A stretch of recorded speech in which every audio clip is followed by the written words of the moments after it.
رسیه های باید منش بستم نه که روزم ندادی خوردی دیل و جگر ما SMS روی همه که خستم ای خوابم این ابو بین اکما یک مردکی ورزشگر دخترکو میگردن در گردی و چو اختر اپتا بین تو یک بار اکم درو حیف میشه اکم من نمیتم بکن یک فکری دیگر زنگیر نبودم زنگیرم کردی در پرابلم هات زنجیرم کردی زنگیر نبودم مجبورم کردی در پرابلم هات زنجیرم کردی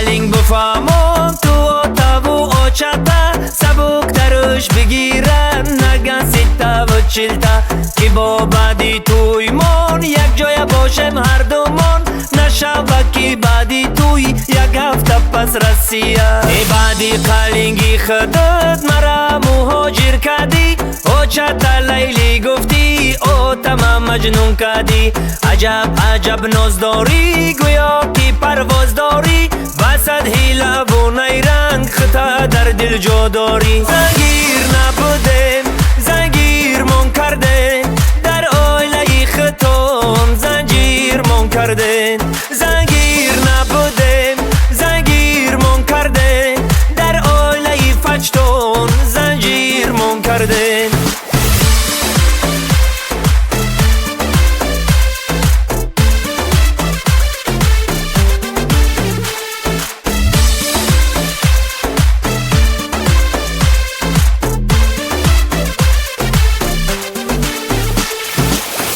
ابو بینم حال ما ای روزی سیاه ما ای دستی کل زردو نمیگیرم خوما شب و روز مردی کاری کار میکنم خرواری تو باشی ای آتا جان میگی که پل نداری ای گل دختری همسایه در سرم بشه سایه او تا کودکی خوش رو تو دکی دیگه میزایه زندگی را یک جایه ای سری نو سر کنم تو هم یک شو کرده ای سختن در خیب و سخته غریب نبودم غریبم کردن مهاجری را نصیبم کردن